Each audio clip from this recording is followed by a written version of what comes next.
That's not a good idea. Don't do that. Well, according to the experts, broadband internet is the way of the future. So, what are our leaders planning to do about it? Aussies love the internet. With eBay, Facebook and YouTube all at our fingertips, you might be thinking things couldn't get any better.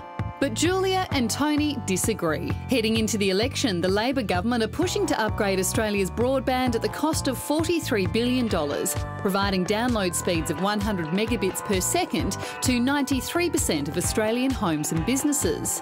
Mr Abbott, too, wants faster broadband, offering $6 billion to entice the private sector to expand internet services in Australia, promising speeds upwards of 12 megabits per second to 97% of the country.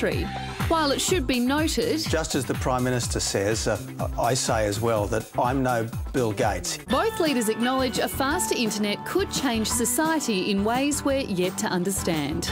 So why exactly do we need faster broadband? And why are our two major parties providing such vastly different options? And we welcome back to the project one man who is all across this from Electronic Frontiers Australia, Colin Jacobs.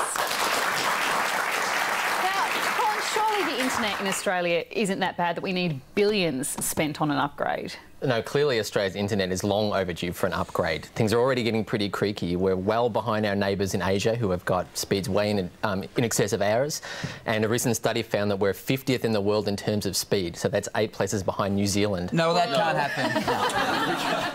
Definitely can't have that. So, $43 billion, how much faster is that going to make it for us? Oh, people will definitely see the difference. It'll be between 50 and 30 times quicker, something like that. So there'll be a whole range of new services that people will be able to access, medical consultations without going to the doctor, e-government services, going to school or university remotely, working from home. All these things will blossom.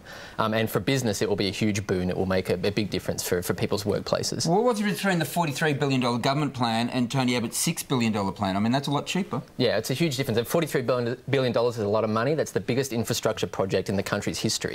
So the Labor Party have clearly gotten well behind this. They're going to replace the entire telecommunications network in the country with fibre, which is the latest technology. The Coalition's plan is to just push what we've got a little bit further, sort of push it to the end, but that's really not going to last us very much longer. They're going to gaffer tape the whole thing, are they? Basically, they patch it up and see what we can get out of it before it crashes. The Labor government didn't do too well with the school halls, the insulation scheme. $43 billion. Are they going to be able to manage it? Look, it's a lot of money. It's $5,000 for every man, woman and child in Australia. Wow. A lot could go wrong, but in the 21st century, broadband is as important as roads and rail and all of that infrastructure that we rely on. So really... but they could give us all 5 iPads, though, couldn't they? Yes, but what are we going to connect them to? And that's the real issue. But is there a chance, though, that the technology will be redundant 10 years from now and we'll still be paying off old technology? Well, the government's plan is to replace the technology with something that will scale in the future, that could be upgraded, will be easy to make faster a little bit down the line. So the alternative is just to stick with what we've got, and that's pretty much maxed out as it is. What about the government's proposed internet filter? I mean, that's meant to that'll slow things down, we believe.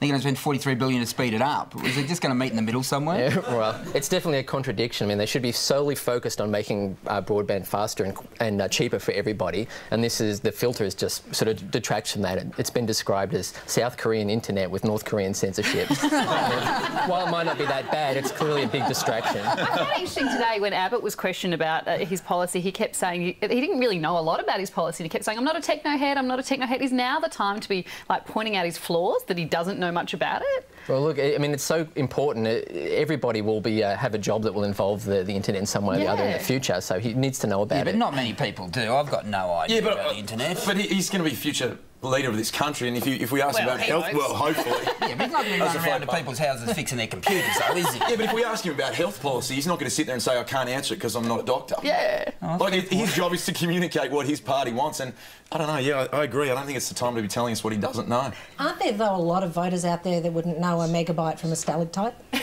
Or a megabit.